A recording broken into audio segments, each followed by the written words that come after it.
ketika orang-orang yang haus akan ampunan Allah ini ditawarkan oleh Nabi SAW, ala adullukum, maukah kamu aku tunjukkan suatu amal, ma yamhullahu bihil khataya, yang sanggup dapat menutupi, mengampuni dosa kamu yang lalu, wa yarfa' bihi darajat, dan dapat menaikkan derajat kamu di sisi Allah. Ini orang sampai pada titik awal, titik nol, tak ada lagi harkat martabatnya di hadapan Allah Ta'ala karena perbuatan dari mulai syirik sampai membunuh sampai makan riba.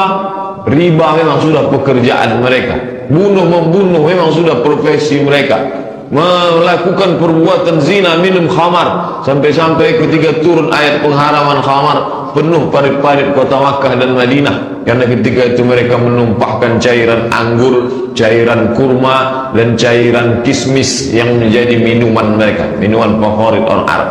Ketika mereka yang dalam keadaan level paling bawah di mata Allah Ta'ala, lalu Nabi SAW tawarkan. Bisa Bapak Ibu bayangkan seseorang yang sangat haus di tengah gurun pasir, di tengah panas terik, lalu Nabi tawarkan, maukah kamu aku berikan air dingin yang segar? Tentulah amat sangat diinginkan oleh orang-orang Arab Quraisy dan non-Quraisy pada saat itu. Itu yang ditawarkan Nabi SAW. Ala adullukum, maukah kamu aku tunjukkan, ala sesuatu, ma yamhullahu bihil khataya, amal ini bisa menutupi, mengampuni dosa kamu masa lalu kamu yang begitu hitam kelam, wa yarfa' bihi darajat, tak hanya sekedar masa lalu tapi untuk masa yang akan, yarfa' bihi darajat, dan mengangkat derajat tingkatan di hadapan Allah Subhanahu wa Ta'ala. Maka apa jawab sahabat? Qalu, mereka menjawab, bala ya Rasulullah, ya kami amat sangat menginginkan itu. Apa dia amal yang dapat menutupi dosa masa lalu dan mengangkat derajat kami di masa yang akan datang?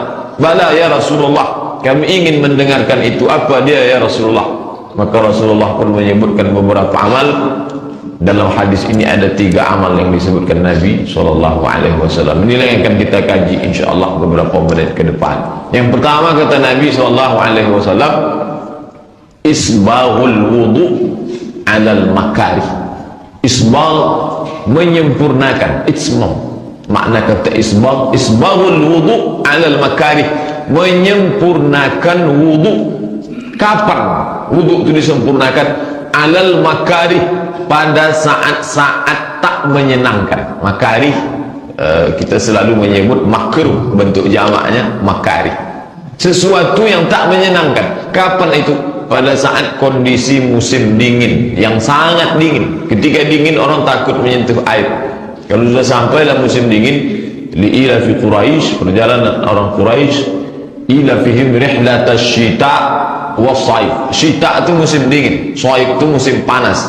Kalau panasnya sangat panas, dinginnya sangat dingin. Bahkan di beberapa tempat waktu itu perjalanan mereka negeri Syam dan negeri Yaman, di negeri Syam itu turun salju. Palestina, Yordania,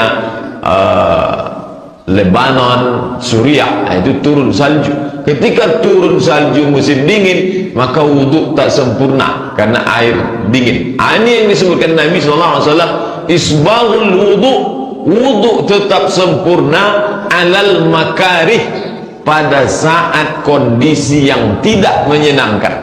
Kondisi tak menyenangkan ini sifatnya umum. Bisa jadi saat musim dingin, tapi kita tak ada musim dingin. Bisa jadi saat orang tergesa-gesa, maka tak jarang kita tengok orang wudhunya sembrono saja, sembarangan saja.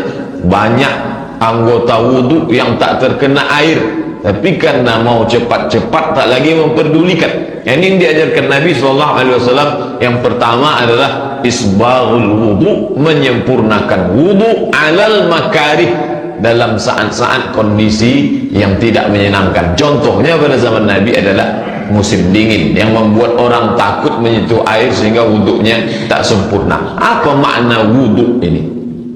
Wudu maknanya adalah al-hasan. Jadi padanan kata wudu hasan. Hasan artinya baik. Mengapa disebut wudu itu baik? Karena banyak kebaikan di dalamnya.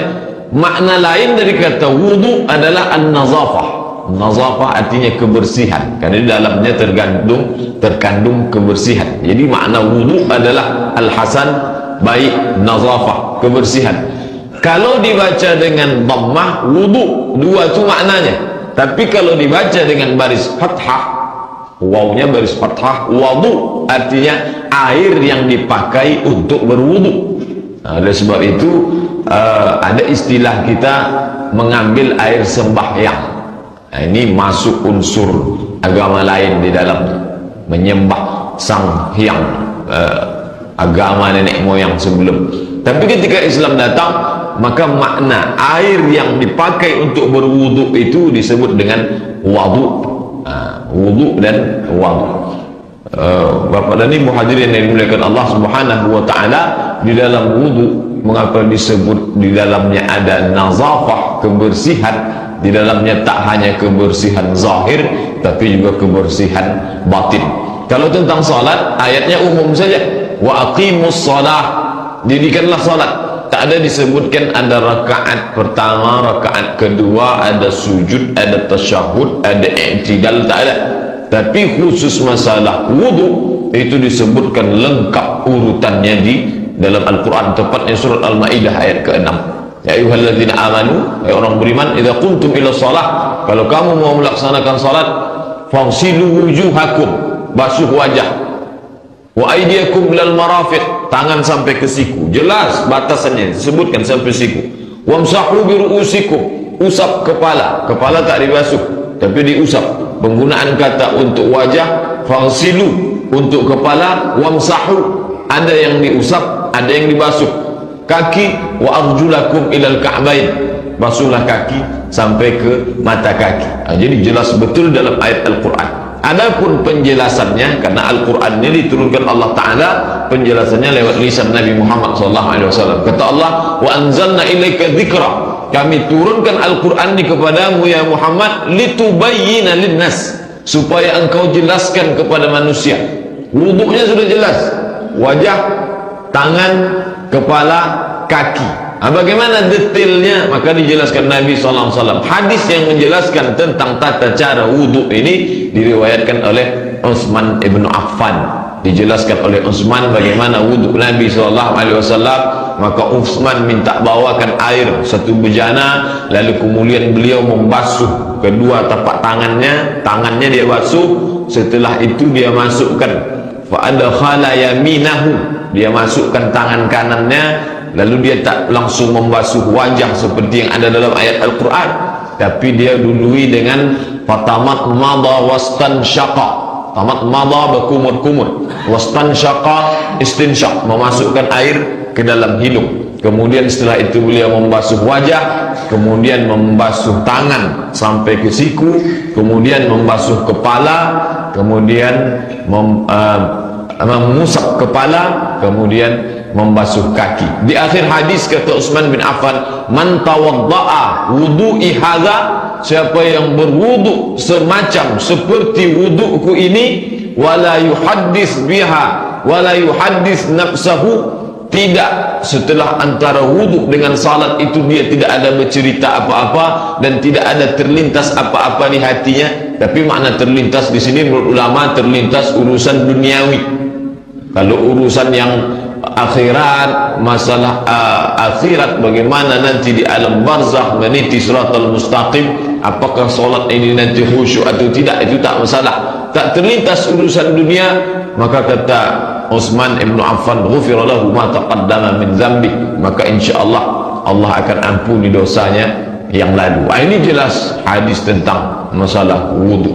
Wudu tidak hanya sebagai kebersihan yang bentuk nampaknya fisik, tapi juga wudu adalah kebersihan batin. Mengapa demikian? Karena dalam hadis disebutkan orang mukmin yang berwudu, seorang muslim yang berwudu, maka disebutkan dalam dua hadis. Satu hadis riwayat Muslim, satu hadis riwayat Nasai, kharajat minhu khatayahu. Kharajat artinya keluar, khatayahu dosa-dosanya. Ketika dia usap wajah, keluar dosa, kesalahan dari wajahnya, matanya, mulutnya, hidungnya. Ketika dia basuh tangan, maka keluar kesalahan dosa-dosa tangannya. Ketika dia basuh kepala, maka keluar dosa kesalahan kepalanya. Ketika dia basuh kaki, maka keluar kesalahan dosa kaki. Hadis sahih. Oleh sebab itu ketika orang berwudu, maka sesungguhnya dia tidak sedang membersihkan bentuk fisik zahir, kotoran yang tampak saja, tapi juga dia sedang membersihkan penyakit, dosa, kesalahan batin yang tak tampak oleh mata, yang pernah dilakukan. Itulah makanya Nabi katakan, aku tunjukkan suatu amal kepada kamu dapat menutupi, mengampuni dosa kamu yang lalu dan menaikkan derajat tingkatan kamu di sisi Allah Subhanahu wa ta'ala. Bapak dan Ibu yang dimuliakan Allah, seandainya Nabi Muhammad itu lahir di tepi sungai Nil, lalu ada ibadah dalam agama itu menggunakan banyak air, sampai yang wajibnya saja 5 kali satu hari, belum lagi kalau dia tambah ibadah sunat, belum lagi kalau dia sholat duha, ditambah lagi sholat tahajud, sholat witir, sholat tasbih, sholat sunat isyraq, sholat mutlak, qabliyah, ba'diyah.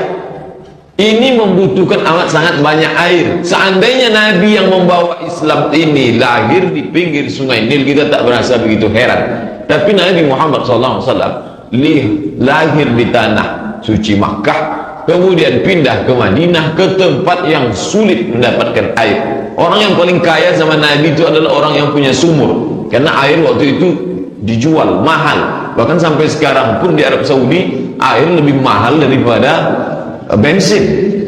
Apa maknanya? Bahwa agama ini datang bukan dari produk lingkungan tempat tinggal Nabi SAW, tapi agama ini datang dari mana? Dia datang dari Allah Subhanahu wa ta'ala. Seandainya agama itu datang buatan seorang manusia bernama Muhammad yang tinggal di gurun pasir tandus, tak ada air, pastilah ibadah yang dia buat tak banyak menggunakan air.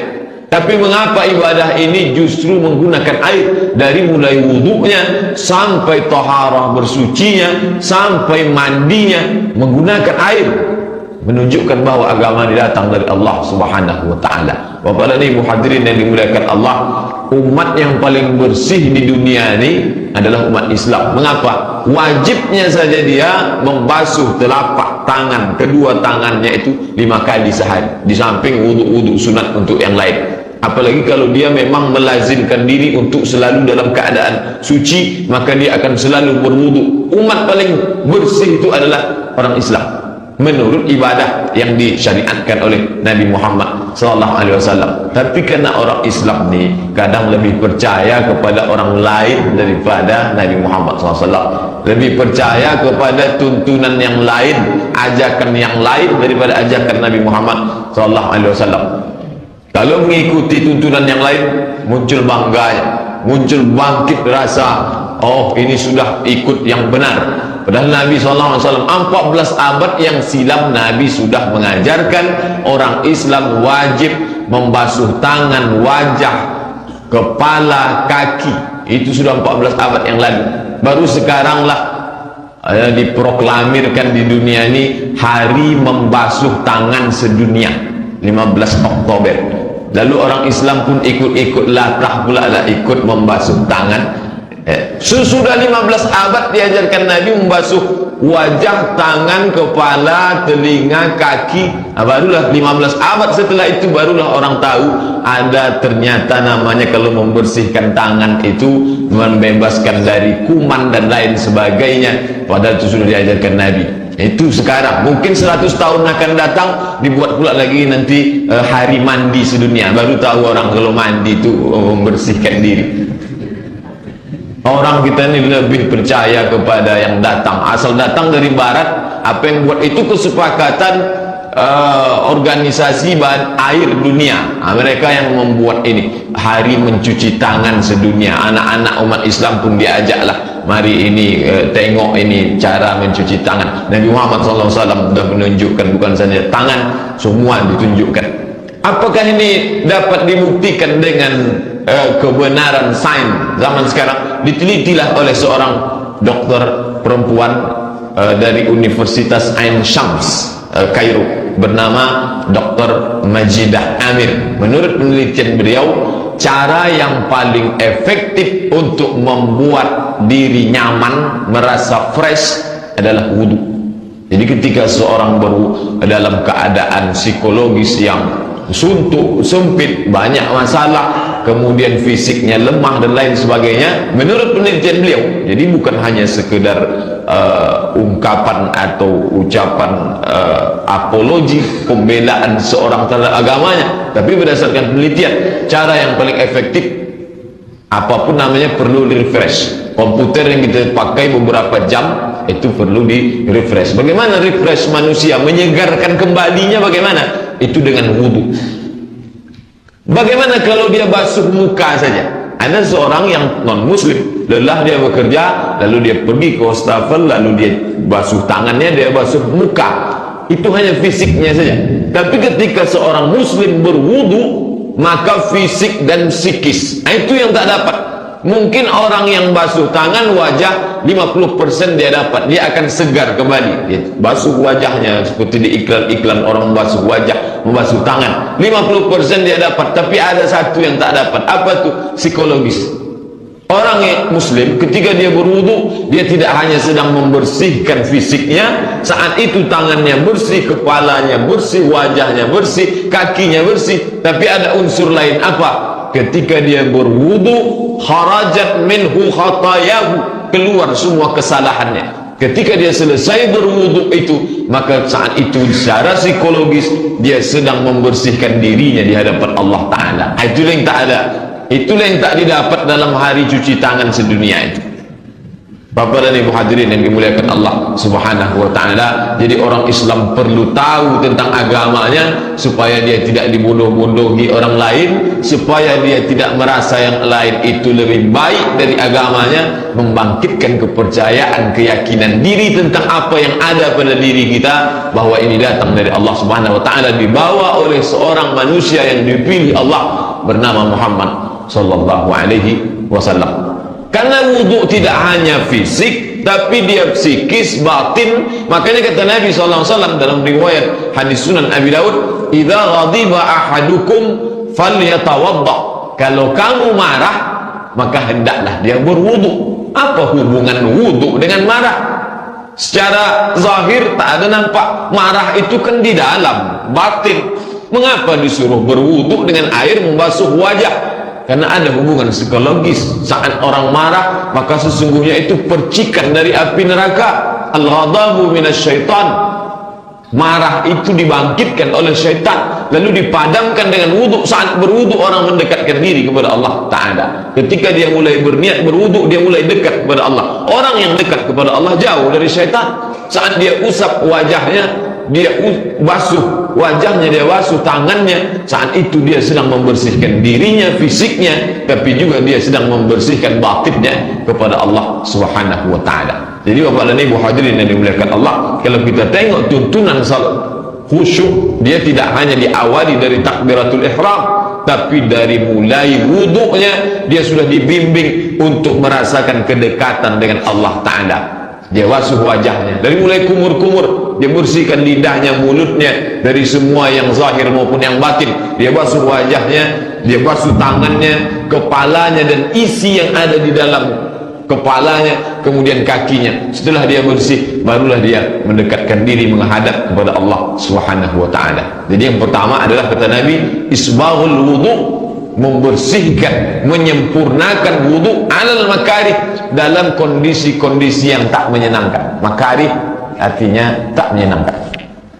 Sulit untuk menunjukkan bagaimana wudu musim dingin, karena kita tinggal di iklim tropis yang sepanjang usia kita dari kecil sampai sekarang hanya 30, 33, paling tinggi 35. Tapi bagi orang-orang yang tinggal di Jazirah Arab, terasa betul lah bahwa saat musim panas tak ada masalah dengan wudu. Tapi kalau sudah musim dingin, maka orang malas berwudu. Apalagi zaman dulu belum ada pemanas dan lain sebagainya. Bahkan sampai sekarang pun di masjid-masjid, kalau Bapak Ibu pergi ke Maroko, di masjid-masjid besar itu hampir di tiang ini disediakan batu besar. Saya pertama sampai, apalah batu ini? Jangan-jangan aliran baru ini lahir muncul. Ternyata batu ini untuk tayamum. Jadi musim dingin mereka tak berwudu sama sekali. Langsung dia masuk ke dalam, usap wajah, langsung ke dalam, dia usap tangan. selesai langsung dia salat. Bahkan suatu ketika salat tarawih, pergilah kami beberapa mahasiswa Indonesia dengan beberapa pegawai KBRI, Kedutaan Besar Republik Indonesia di Rabat, salat di Casablanca, Masjid Hasan II, masjid kerajaan. Pulang dari salat, di antara ibu-ibu bertanya, "Pak Ustaz, ada di sebelah saya, setiap selesai salam dia keluarkan dari tas dia bulat, dia usap-usap, habis itu dia salat lagi. Apa itu?" Ternyata dia bawa batu gilingan dari rumah untuk tayamum saja, untuk bertayamum. Selesai salat dia usap wajah, habis itu usap tangan, saking malasnya berwudu. Jadi ada contohnya, contoh. Nah, Nabi mengatakan isbaghul wudu, tetap menyempurnakan wudu alal makari, walaupun kondisi tak menyenangkan. Kapan? Saat musim dingin yang sangat. Oleh sebab itu kita alhamdulillah tinggal di tempat, tapi ada juga kondisi yang membuat kita wudu tak sempurna, saat tergesa-gesa dan lain sebagainya. Oleh sebab itu kita sempurnakan wudu. Apa kata Nabi SAW? Inna ummati, sesungguhnya umatku yad'auna yaumal qiyamah, umatku ini nanti akan dipanggil pada hari kiamat. Kita ini semua akan dipanggil Allah Ta'ala pada hari kiamat. Ghurran muhajjalin, bercahaya. Apanya bercahaya? Min atharil wudu, bekas wudu. Wajah, tangan, kepala, telinga, kaki bercahaya bekas wudu. Oleh sebab itu kata Nabi, siapa yang mampu untuk memperbanyak cahayanya, maka lebihkanlah. Falyutil, lebihkanlah. Makna lebih dari batas. Kalau batasnya hanya sini, maka dia lebihkan untuk menambah cahaya di hadapan Allah Subhanahu wa taala. Bukan berarti makna menambah di situ, menambah lebih. Oh, kalau begitu mandi aja sekalian Pak Ustaz. Bukan itu maknanya. Supaya anggota wudhu yang sudah digariskan Allah, fagsilu wujuhakum, wajah, supaya sempurna, jangan sampai ada yang kurang. Karena wudhu ini adalah syarat sahnya salat.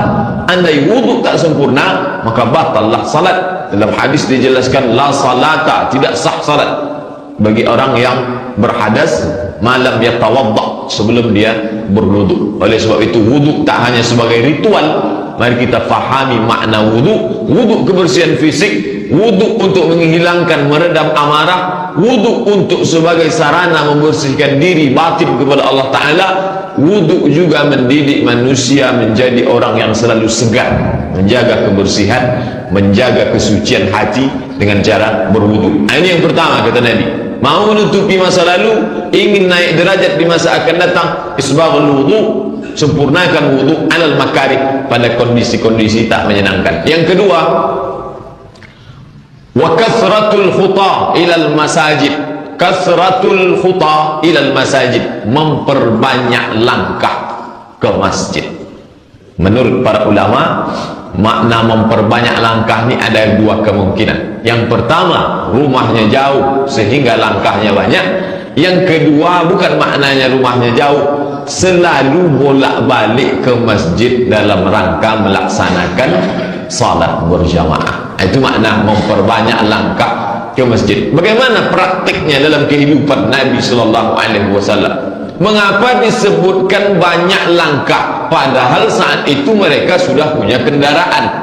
Ada naik onta, ada naik keledai, ada naik biral. Biral ini lebih besar daripada keledai, lebih kecil daripada onta. Ini kendaraan mereka. Mengapa Nabi tak mengatakan datang ke masjid, selalu datang salat berjamaah? Mengapa disebutkan kata kasratul khuta, banyak langkah? Ketika itu datanglah seorang sahabat Nabi namanya Jabir bin Abdullah, mengadu kepada Nabi, "Ya Rasulullah, rumah saya jauh, boleh tak saya jual rumah saya ini supaya saya pindah dekat ke Masjid Nabawi, supaya saya salat bisa tepat waktu dan selalu datang ke Masjid Nabawi." Dia mau jual rumahnya yang jauh dari Masjid Nabawi. Kata Nabi, "Jangan jual." Mengapa?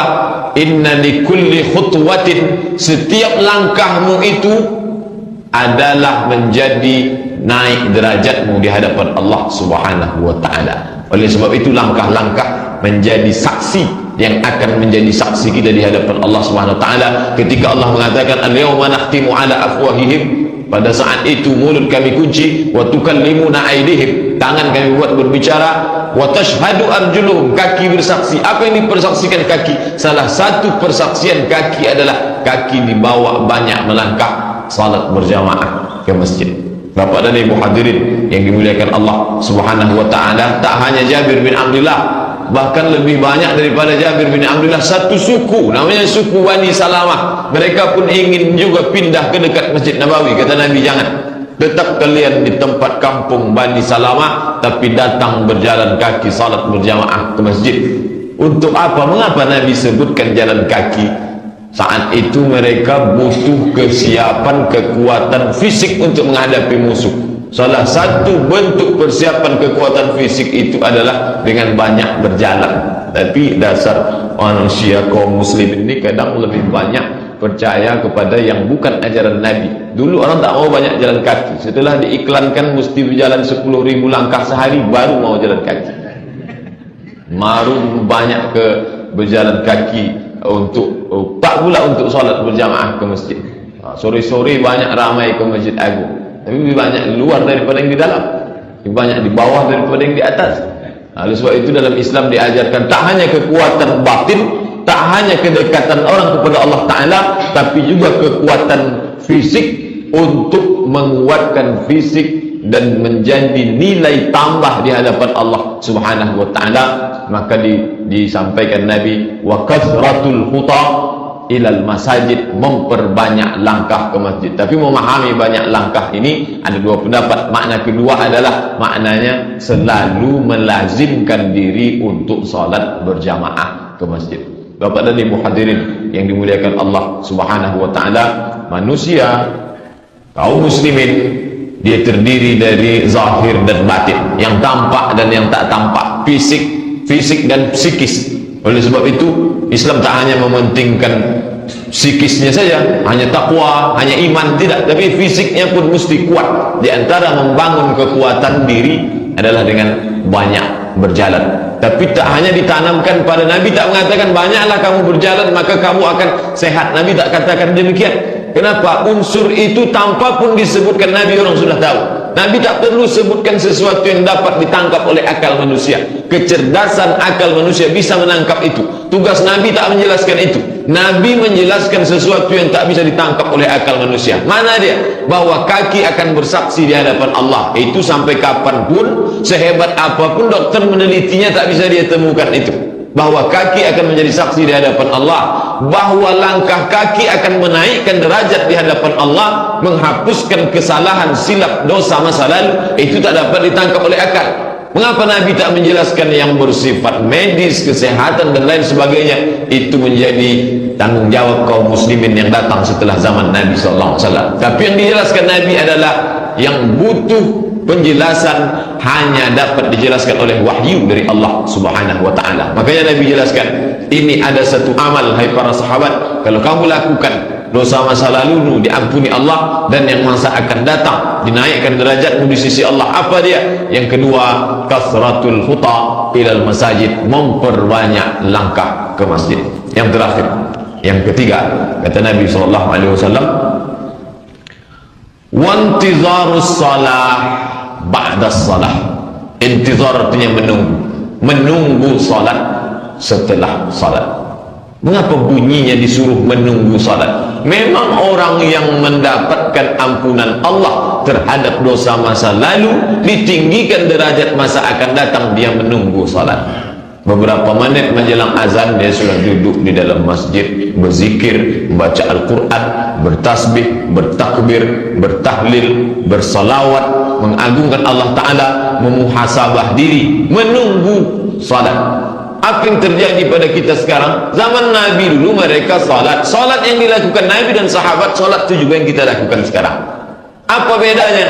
Mereka menunggu salat, orang sekarang ditunggu salat. Kalau bolehlah solat itu bercakap, bisa dia berbicara, melambai sudah tangannya, sudah mau habis ini waktu, marilah salat. Tapi nantilah. Nabi dan sahabat Nabi diajarkan mereka intizarus salat, mereka menunggu salat. Salat itu mereka nantikan kapan masuknya. Sebelum masuk sudah siap sedia, wudunya sudah siap, psikis, fisik badan sudah suci, bersih, segar, hati pula sudah bersih karena keluar semua dosa, kesalahan, siap menunggu salat. Menjelang dari wudhu ke salat tak ada cerita apa-apa, karena tadi riwayat hadis Utsman bin Affan, la yuhaddits biha nafsu, tak ada cerita urusan duniawi terlintas dalam hati pun dia lawan. Lalu ketika dari wudhu menjelang salat menunggu, maka masuk ke dalam salat itu dalam kondisi suasana yang sudah kita digiring oleh Nabi SAW. Mengapa salat kita tidak berkualitas? Karena kita tidak ikuti tuntunan ini. Kalau diajak, itu kan sunat Pak Ustaz, yang wajib-wajib sajalah. Padahal ini yang sunat-sunat yang kecil-kecil nampaknya remeh-temeh, ini membimbing kita dari mulai wudhunya, masuk ke menjawab suara azannya, masuk ke duduk menunggu menanti salat, masuk ke dalam salatnya. Jadi tak langsung salat. Oleh sebab itu tuntunan yang diajarkan Nabi ini kalau kita laksanakan membantu kita untuk meningkatkan kualitas salat kita. Bapak dan Ibu hadirin yang dimuliakan Allah Subhanahu wa taala, intizarus salat ba'da salat, menunggu salat setelah salat. Oh, kalau begitu orang Islam duduk saja di dalam masjid berzikir mengingat Allah, tak dapat dipahami seperti itu. Jangan ditarik kesimpulan dari satu hadis lalu tarik kesimpulan. Baca hadis, baca terjemahnya. Oh, kalau begitu orang Islam duduk saja menunggu salat, habis itu tunggu lagi. Baca ayat bagaimana Allah mengatakan fa idza qudiyatis salat, apabila orang sudah melaksanakan salat, fantashiru fil ardh. Kita tak disuruh duduk dalam masjid, bertebaranlah di muka bumi, wabtaghu min fadlillah, cari karunia Allah Ta'ala. Di antara karunia itu adalah rezeki. Orang Islam disuruh mencari rezeki. Ada yang berdagang, bagaimana pedagang? At-tajirus saduqul amin, seorang pedagang yang jujur, yang amanah. Ma'an nabiyyin, nanti dibangkitkan di akhirat, ma'an nabiyyin was-siddiqin was-syuhada was-salihin, bersama para nabi, bersama orang siddiqin yang benar, wasyuhada, bersama orang-orang mati syahid, wassalihin, bersama orang salih. Bukan berarti duduk menunggu salat tak berarti dia tak berdagang. Oleh sebab itu di kombinasi antara hadis ini, dia tetap dengan urusan duniawinya, dia tetap mencari nafkah. Bagaimana pula dengan petani? Ma min muslimin yazra'u yazar'an, seorang muslim yang menanam tanaman, ya'kulu minhu tayr, lalu buah tanamannya itu dimakan oleh burung, au bahimatun, atau hewan, au insanun, atau dimakan orang, maka itu menjadi sedekah baginya. Apa maknanya? Yang bertani tetap bertani, bukan berarti dia meninggalkan pertaniannya untuk masjid. Tak. Bagaimana pula dengan orang yang punya kekuasaan? Apakah dia tinggalkan tempatnya berkuasa lalu dia hanya di dalam masjid? Tak. Dia tetap mengatur urusannya masing-masing. Abu Bakar, Umar, Utsman, Ali pernah menjadi penguasa, tetap dia bisa mengatur, tapi tanpa meninggalkan masjid. Maknanya adalah itu yang disebut dalam hadis, qalbuhu mu'allaqun fil masajid, hatinya tergantung di dalam masjid. Kalau hati tergantung dalam masjid, orangnya boleh di toko, orangnya boleh di pasar, orangnya boleh di kebun, di sawah, tapi ketika datang panggilan tak sabar dia ingin datang masuk ke rumah Allah Ta'ala. Tapi kalau dibalik, jasad di masjid, hati di luar masjid, maka Assalamualaikum warahmatullahi, Assalamualaikum warahmatullahi, langsung. Apa sebab? Hati di luar masjid. Adalah proses memasukkan hati ke dalam masjid, tapi berproses. Nabi SAW tak membuat umat Islam ini menjadi umat yang instan. Apalah salahnya dikumpulkan Nabi semua sahabat itu, lalu setelah itu dia doakan, doanya makbul, lalu dia minta supaya kun fayakun langsung. Oh, tapi Nabi tak begitu. Nabi mengajarkan berproses. Bagaimana caranya? Wudhu sempurna, berwudhu sempurna dengan bersih zahir, bersih batin. Setelah itu memperbanyak langkah ke masjid. Setelah itu menunggu salat. Setelah salat, untuk apa? Supaya tertanam hati ke dalam masjid, masuk ke dalam kekuasaan orang Islam. Tak hanya kuasa pada dirinya, tapi kuasa kepada yang lain, sehingga masuklah Islam itu ke dalam hati manusia. Bapak dan Ibu hadirin yang dimuliakan Allah Subhanahu wa taala, di akhir hadis ini ditutup dengan ucapan Nabi. Apa kata Nabi? Fadzalikumur riba. Itulah riba. Itu dalam hadis Sahih Muslim, dalam riwayat Muwatta Imam Malik 3 kali ini disebut. Fadzalikumur ribat, fadzalikumur ribat, fadzalikumur ribat. Itulah ribat, itulah ribat, itulah ribat. Ribat diambil dari kata rabata. Rabata artinya mengikat. Apa makna mengikat? Orang yang menahan dirinya pada sesuatu. Kata ribat ini selalu diidentikan dengan jihad fisabilillah. Orang ketika sedang berjihad, dia sudah mengikatkan dirinya, matanya, telinganya, kakinya, tangannya, nyawanya dia ikatkan ke jihad. Lalu orang menganggap hanya jihad saja, tak ada amal lain. Nabi ingin menunjukkan ada amal lain. Apa itu? Wudhu bersih, zahir batin. Setelah itu perbanyak langkah ke masjid. Setelah itu tunggu salat. Fadzalikumur ribat. Itu ribat, kata Nabi SAW. Nabi ingin menunjukkan ada ribat, mengikat diri pada jihad ada dalam bentuk lain, tak hanya pergi berjihad fisabilillah. Fadzalikumur ribat. Yang tiga ini pun kalau kamu laksanakan, dia sama seperti ribat. Kemudian makna ribat yang lain, dulu orang-orang Yahudi, orang Nasrani mengikat dirinya di satu tempat. Kan berarti dia ikat pakai tali, tidak. Mengikat dirinya, dia tak pergi berdagang, dia tak pergi bertani, dia tak mengurus keluarga. Maka mengikat dirinya, tempat itu namanya saumah, jamaknya sawami.